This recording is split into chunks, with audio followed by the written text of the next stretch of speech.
Yes. Ta-da! Hi. It's back. We're back. Yay!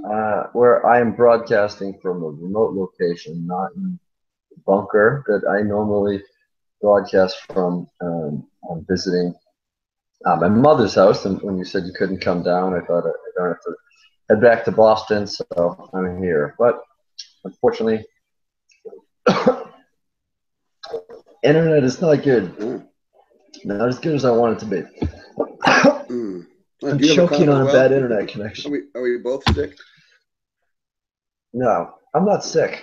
I just had I, I don't know, a chip in my throat from an hour ago. That's not good. uh, well, I'm Anyway, I'm I'm pretty badly sick. I don't get sick very often, but usually when I do, it's usually kicks my ass pretty good. I had a very long weekend. I did 5 shows in 3 days, and so I think I ran myself a little bit ragged. Uh, Also was out in Chicago last week, and so I this is lost a lot of Mr. sleep. Nick. Yeah, What's Mr. that? Nick and the Dirty Tricks is the band you're checking out. You want to? Yeah, They're a rock and blues band. Look them up. Well, sounds fun. I have no excuse except not chewing chips fully enough. But I think it's ironic that the feed caught out in the middle of me complaining about how difficult it kind of was to understand a Skype feed with a Russian translator going back and forth. Right. Uh, Um, or maybe I'm we just should being censored by Vladimir Putin somehow. mm, Um, we should but we should contact a female '90s rock star and see if she can write a song about it. okay, we'll do it. It was very interesting though, because even though the questions were a little bit stifled. Fedor, he says he would like to fight in the UFC one day, and it was a little Mm, awkward because the interview was done sitting beside the EFN president, and they only have a one fight deal, so that that'll be one and done probably in St. Petersburg. And if he can take out Fabio Maldonado, who has claimed that he will be juiced to the gills because there is no athletic commission. There's no great. athletic commission in Mother Russia, so you got to take every advantage you Outstanding. can. So, hey, well, it's a freak show fight, and Yeah, the I had almost hoped for a moment that the UFC 200 fight would have been Fedor versus uh, Brock Brock Lesnar, Lesnar. Yeah. uh, Um, and the opponent, of course, is now Mark Hunt, who is right. the who was also a guest on the MMA Hour following that. So That would have been that fight on UFC 200 would have been bigger than any fight ever in history. That would have been the biggest fight on UFC 200 if it was Fedor versus Brock Lesnar. Wow. right, but that fight was rumored to have been tried to attempted to be done at Cowboy Stadium, and I think that it's Right. almost too big for UFC 200.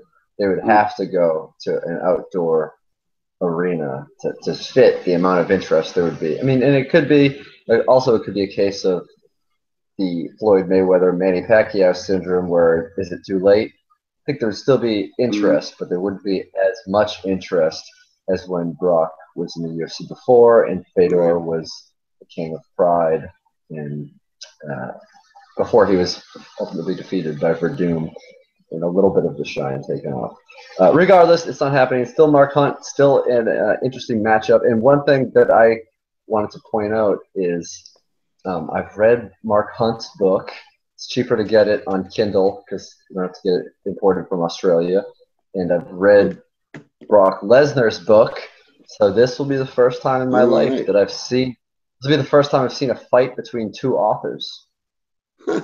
That's interesting. Yeah. That's great. Yeah. Battle of the authors. I don't know why they're Whose not book was billing it better? like that. Well, they're both good, but they're both about their lives, so it's not Right. to really say. Hunt has had a much harder life, so he's had a lot more to get through. But not that Brock's life is a complete cakewalk. But he also it was interesting because of the pro wrestling angle and the tales of life on the road in that industry, which is not as uh, people. It's a lot of things that the average fan doesn't see: the loneliness, the drug abuse. He talks about drugs and vodka and just isolation and getting out of that. But Mark Hunt has also had to overcome a lot of that. He was addicted to. It sounds weird to say. Uh, Yeah. Addicted to poker machines, which Mark is Hunt was. yeah, Oh no yeah, shit. yeah, video poker. They call it the pokies in Australia, Oh, interesting. and now Mark Hunt is his fight camp will be in Las Vegas. He's in Las Vegas now, and he's going to be there until That's UFC funny. 200. So I Hopefully he think that doesn't blow his well, he doesn't blow his whole paycheck on pokies. well, hopefully he can focus on the training camp to get ready. And Lesnar, well, I mean he's living up in isolation up in Western Canada. And what one thing that was interesting to me that Hawani mentioned at the beginning of the podcast is when Lesnar walks out, he'll be wearing the Canadian fight kit. Hmm. Because all the Interesting. UFC, the Reebok walkouts, they have the country and the flag on there, and well, he's been living in a farm in Canada for quite some time, so he will be representing Canada on Did the you card. see he was on an ESPN or something a couple That's where days they ago? made the announcement for. Did you watch that? I didn't watch the whole thing. I watched it in clips because Okay. I thought it was going to be on primetime Sports Center. It was on at 10:30 in the morning, so I Right. missed it. I haven't had a chance to check it out yet, but did you hear anything about his training leading up to this? Has he been in camp? Did he know that he was going to fight and it's been under wraps and they were just keeping quiet about it, but he was quietly training, getting ready for a fight, or did it just happen and he's just started training, 2 weeks ago and he's going to go in that Well, way? he says that he just started basically this weekend his training regimen, but he's a guy that I don't know. I would not it would not surprise me if he was always uh, working out hard anyway. And even though he's been off TV um, since WrestleMania, which was back in March, he seems to be in real good shape then. So um, we'll see. I mean, he's not dealing with the diverticulitis, so hopefully he's healthy enough to get through. But we'll talk more about I it. think it's probably pretty hard to tell what kind of fight shape he's in by watching him on WWE. True, but I you mean, could he's probably see. like he's an athlete, so that guy's always working out. But the working out that you do just to keep from getting cramps in the morning, and the working out that you do to be in shape to take a beating for 3 or 5 rounds is a very Yeah, different I don't think workout. this is gonna go 3 to 5 rounds I doubt it. personally. I doubt it too. I doubt it too. um, but that being said, you make a good point. I understand, and it's well, he seemed what I meant by seeing him on TV is he looked good. I mean, it was a no holds barred match, so I don't think that's going to happen in the UFC. They're still going to be using weapons in against Marquette. He might want to use weapons because of uh, the fists of Hunt. Just touch you on the chin, you're going to sleep. But It is faux show. there will be more talk about that. I just wanted to bring it up because while the Lesnar announcement was made during the time of our last podcast, the opponent had not been. So we had both did a little bit of speculation, and it's we were both. Well, I mean, we didn't try to guess that hard about it, but it wasn't Frank Mir because of the suspension for performance-enhancing drugs, which I think they're still waiting to hear more about that. And that's sort of been the case with the USADA. They notify you that there is a potential violation, and then the process begins. And I think it's a little bit long and different for every fighter. So we'll see how it goes. And also Frank Mir and a few others it's going to be a lengthy appeal process because they were claiming that there was tainted kangaroo meat or something that had biotics in there or something, because it was after, speaking of Mark Hunt, after he got knocked out by Hunt back in March. So both fighters are. I think all kangaroo meat is tainted with kangaroo. Yeah, I hear it makes you a little. It makes you a little jumpy too. Oh, hey. But speaking of Canada, Brock Lesnar resides in Canada, and after a week off in the wake of 199, the UFC will be making their debut in Ottawa, Ontario, Canada, headlined by the final fight on Rory McDonald's contract against Wonderboy Thompson in a main event, a welterweight bout that I've been looking forward to ever since. That's a crazy fight, man. That is such a crazy fight. Like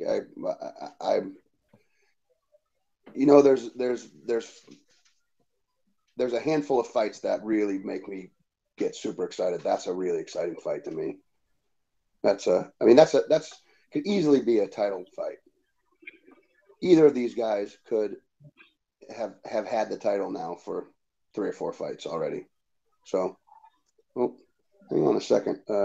Donnie Villanueva is calling in right now. I'm going to take this call. He's calling in from LCCT. So I'm going to take this and tell him to call us back on the other line. Give me one second here. Or 1 second. Or if it's on a laptop, we could have him join in on video. I think you could do that too. Oh, there he is.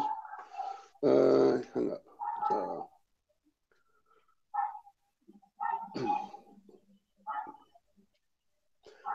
So I have I'm going to have him call in on the Skype because I have my computer hooked up through Skype. I don't know that he has the. If he has a Gmail account and a laptop, we can add him right to the video conversation. So I guess you got options. This is an on-air mid-show meeting. Yeah. Everybody. So that's I was just saying that Donnie Villanueva, he's a purple belt under Luis Claudio, who is he's the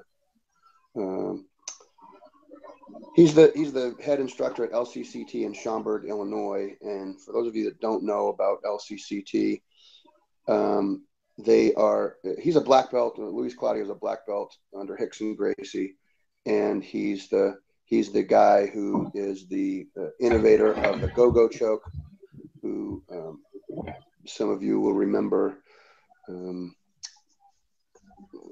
Ben Rothwell getting that on Josh Barnett. The babyface assassin, Josh Barnett, right.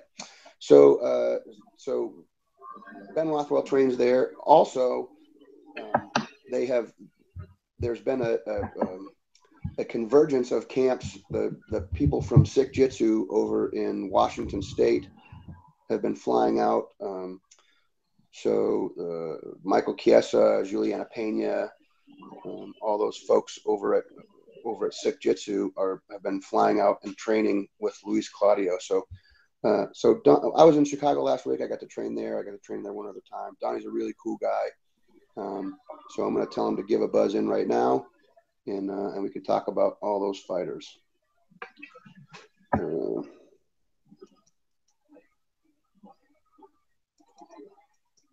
All right.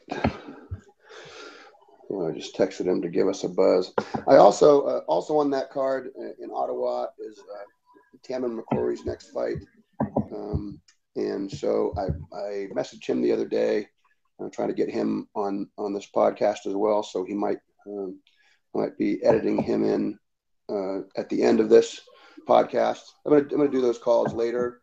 And also Gabriel Gonzaga we're gonna talk about he's broken off from his longtime school, Team Link, which has schools all over the Northeast and Brazil, and I think there's one in Chicago, and I think there's one over on the West Coast. But he's a longtime member of Team Link. He's broken off in the last couple of months. Started his own school called G Squared. Gabriel Gonzaga, obviously G Squared. And we're going to talk about that. We're going to talk about any potential, what the future holds for him in mixed martial arts. And also, I know he's focusing a lot on doing some Brazilian Jiu-Jitsu competitions, trying to get something worked out with Metamoris. And so we'll be listening to him as well. And just waiting for Donnie to buzz in right here.